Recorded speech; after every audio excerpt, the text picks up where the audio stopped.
Hello, Ray Phoenix here. Welcome to Let's Play Ape Escape Free Part 6. So now we're getting to that part of the game where Ape Escape Free, it suffers from sequelitis. We're going to a level that's pretty much a direct sequel to a level we saw in Ape Escape 2. It's a wintry level, like a wintry village level, where there's monkeys shoveling snow and they built snow sculptures. It wasn't exactly like this in Ape Escape 2, but it's very similar. And somehow we're able to survive the frigid, icy temperatures. And the only thing heating us up is our gadgets. Our gadgets must really produce that much heat if we could, live off the heat in a place where there's a lack of heat in this icy, snowy realm.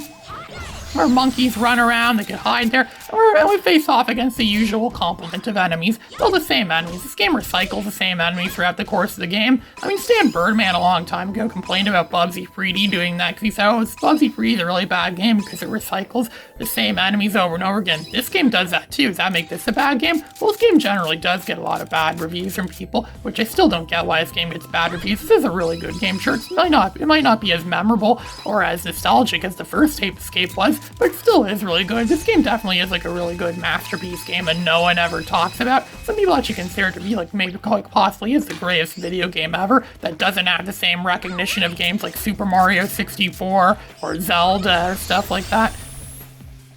So just filmed another movie there. Yeah, filmed the movie out in the snow. The cameras can stay out in the snow. I'm sure those cameras produce a lot of heat. It's nice to bring technology if you need to go trekking out into an icy void or an icy tundra, so that way you can, stay warm. And there's like some sort of, odd sense in bringing a gadget like that with you. It does give you a sense that you're connected, especially because now most of our gadgets are more, it's really easy to connect to the internet anywhere, connect to people anywhere thanks to new technology and new gadgets. Like on my phone that I'm using right now, I bring my phone everywhere I go because everyone's supposed to bring their phone with them everywhere they go. I have Windows 98 installed on it. It's an actual app you can download on the, what's it called, the Play Store, the Samsung or the Google Play Store. It's called for the, I have Windows 98. It's like a full working, well, it's not full working necessarily, but it is Windows 98. It does all its functions. You can even browse the modern internet with it.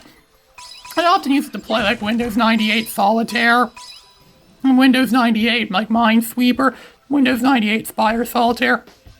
They could all be played on the phone, and you could take it everywhere if you. So I guess that's how I can now take Windows 98 with me anywhere I go. I could walk out in public, and I could just take out Windows 98 wherever I go on an ultra portable device. And they thought that Toshiba Libretto in 1997 was an ultra portable device, and it's still way better than using on a watch. I have seen people install Windows versions on a watch. Just the point of that, you can't really do anything useful by installing it on a watch. What's next? Are people going to be playing Ape Escape Free on a watch? Imagine the character playing okay, taking out his watch and using it to play this game on his watch, which I've seen emulate. Some watches, emulate stuff, and apparently wears out a lot of the battery. I'd hate it if I'm using my watch out in public somewhere it runs out of battery power. How often does that happen to watches that are not smart watches? You just want to look at your watch and, oh look, the battery on it died. Rarely. I don't think that's ever really happened much to any watches that I've owned. That's saying quite a bit, because I've owned a lot of watches. Heck, I have a watch that I got 8 years ago,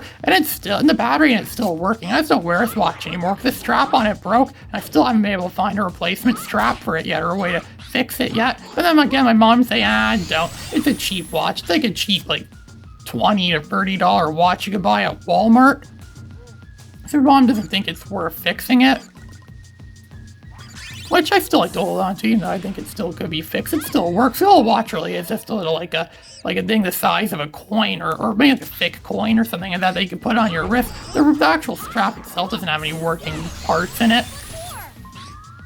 And so now we've already captured almost all the monkeys in the game. We captured that one monkey. It looks like he was a figure from the Bible or something like that. And now we're in what looks like some sort of Japanese festival, some Japanese winter festival. There's these vendors they're all in Japanese, and there's Japanese lanterns there. This game really does have a lot of hardcore Japanese influence in it. This is probably the most Japanese of any of the Ape Escape games I've played. The first one seemed like it could be worldwide. The second one had the same thing. It looks like it could be stuff from anywhere in the world that appeals to people all over the world. This one seemed to appeal mostly to the Japanese players, or to appeal to people like Japanese culture, which most gamers tend to like Japanese culture anyway, because most of the best video games in the world come from Japan, and this is no exception. Japan is responsible for most of the greatest games we have, even stuff like Nintendo and Sega. In this game, the Japanese are all responsible for it. We have a lot to thank for them. We owe them a lot. We should have a whole holiday to commemorate the Japanese for all the great things they've done to us. And then I've had family members that say, "Oh, why you play the Japanese games? The Japanese are taking over you." They don't trust Japanese that much. The same reason Dr. Emmett Brown didn't trust the Japanese in Back to the Future Part 3. Oh, no wonder why it failed. It says "Made in Japan" on it. Yeah, they make all the best stuff. So this tank is kind of useless against this robot mech. This robot mech can easily be beaten by us just hitting its wind-up key in the back with their stun club. Just stun club it a bunch of times. Look at that, I didn't even hit it that many times, it's already destroyed. The monkey is horribly stunned, and I wish I could pick up the goodies around it, but the level's already over sometimes. I think the levels end prematurely sometimes. I think it should let us capture more monkeys than these, and that's the other thing too. That really makes this game long, is that there's so many monkeys in every level, it only makes you capture a small portion of them. For a level to be considered complete the first time around, it's not like in Ape Escape 1 where you capture most of the monkeys in every level, and then later you have to come back for maybe 2 or 3 monkeys later. Have you tried checking out? No, shut up, Aki. We already know there's shops in this game. We already know how it works. Another thing I forgot to mention in this game, really nice feature I really like, is that you don't have to constantly pause the game to switch gadgets. You can actually tap the button that your gadgets are assigned to. Right now I have it assigned to the triangle and X buttons. I can just tap it and I can easily switch to a gadget just by tapping the button like that. That was an awesome feature. It was first introduced in this game. I guess these people finally got the times. Pausing the game to switch your gadget is so late 80s, early 90s. That's the kind of stuff those NES Mega Man games did in 1987. Come on, it's 2006 now. We're a lot more advanced than that. This is PS2. It's a lot more advanced than the NES, right? It's not like you finally get a new morph here right now. A new morph thing could morph into, where it's the Miracle Ninja, where you could pretty much be a ninja. You can run really fast, probably faster than we could with the Super Hoop, and we could use these little ninja club doppelganger things that could go around and serve as nuts.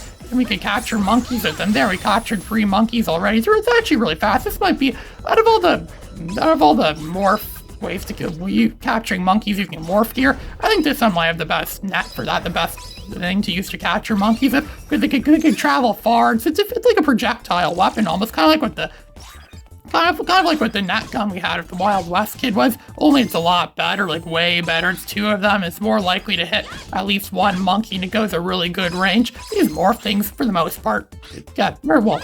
Actually, this is probably the best morph thing we have right now. Most of the other morph things that are related that we still have yet to get in this game actually aren't as good. The Fantasy Knight's actually the best one for combat, like I said earlier. It's best for combating other enemies and fighting off enemies. This ninja one's pretty good too. It can run really fast. It's really good for making quick hit and run strikes. Like going to run up to an enemy and give him a bunch of hits. The sword isn't that strong though. The stun club sword, whatever as he calls it, it only does I think it's even weaker than the regular stun club when you're not morphed into anything. It's just that weak. What do you expect for a small sword that runs really fast? Most small and thin weapons are mostly for just quick hack and slash maybe, and run back and surfing hit and run, quick little hit and run techniques and stuff, and they're not really good mostly for combat. This might actually be one of the worst morph gears you can morph into in terms of combat. And it's still, all of them last 30 seconds. I don't think any of them run out quicker or could last longer. It's all pretty much 30 seconds.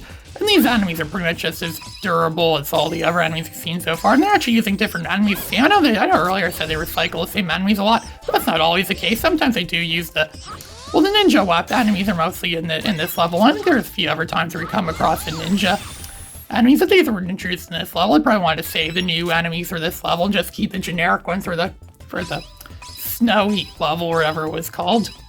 So now we're going to do something that also makes this level seem very much like a sequel level to Ape Escape 2, where we're going into a ninja temple. I'm pretty sure we saw this exact same ninja temple, or very similar temple, in Ape Escape 2. It's probably the same one. They probably thought, we need more levels for this game. Let's just reuse levels from Ape Escape 2. And that's exactly what they did in this level. This seems way too similar to the ninja level in Ape Escape 2. I actually would have liked this game a little bit more, maybe. Instead of just rehashing levels from Ape Escape 2, I think they could have made some more unique levels, maybe have a mall level, as I mentioned earlier, or an office building level. There kind of was an office building level in the first Ape Escape. We were talking about the TV tower. Or maybe there could have been, I don't know, what else could there have been that could have been entertaining. think perhaps a post office themed level. You know, going postal would always be fun in a game. I'm sure these monkeys would do a better job at delivering our mail than the postal service does. They're the kinds of people that steal packages. I had a post office one steal packages for me once where they don't know how to deliver stuff properly, mostly because most of the people at the mail service in my jurisdiction employees have IQs the same as their shoe size. But then again, working the postal service probably is a difficult job. It's still a way better job than working at McDonald's or something. I'd rather work there than work at McDonald's or work at, I don't know, where else can you work at that kind of sucks. There's a lot of jobs that suck in our world. And some people make good careers out of playing classic games where they get monetized. I still wish I could get my YouTube account monetized, but considering how strict YouTube is now with monetization, a lot of videos are getting demonetized. I bet they're going to find some way to demonetize my videos. They're probably going to say that, oh, you're playing a violent game. It's Ape Escape Free. It's one of the most violent games ever made. It should be rated M for mature. It should only be played by adults only, and the game should only be sold to those adult feeders they have in downtown and a lot of different cities. Yeah, because Ape Escape Free is like the most violent game in the Ape Escape series by having cartoony physics on everything, and it looks so less realistic than the first two Ape Escapes. I actually met someone once a long time ago that thought the Mega Man games should be rated M for mature because of all the violence there is in them, all the shooting at robots or shooting down evil robots. And there's extreme ridiculous platforming things. I don't think that had anything to do with it, but some people find like extreme, like aggravating platforming moments where like really like nightmare inducing, kind of like those levels in the original Rayman where you had to like jump on, where it's in Picture City where you jump on these things look like yin yangs, and it plays like very calm, soothing sounding music. It sounds like it could be played, I don't know, like when you meditate or something like that. But the scene is like really the exact opposite. It's really aggravating. It actually adds like a really nightmarish scent to it. Come to think of it, the original Rayman is one of the most nightmarish games I've ever played. I haven't played that game in a long time. It's one of the few games I've played so many times yet I've never actually beat the game. Ooh, we're coming across another boss. Who are you? Huh?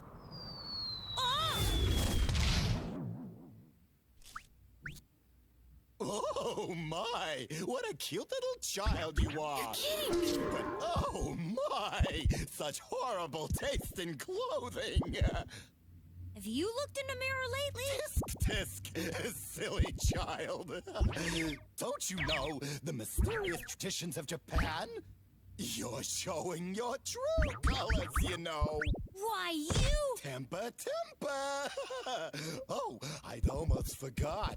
Dear Spectre had asked me to take care of this little annoyance. Annoyance? That means you, sweetie. Oh, you're cute. How about I give you a choice? What do you mean? You can either fight me, or perhaps you could be my personal chef forever and ever. No way! Well, which will it be? I guess I'll have to... So that's what we're doing in the next part. This is Ray Phoenix signing out.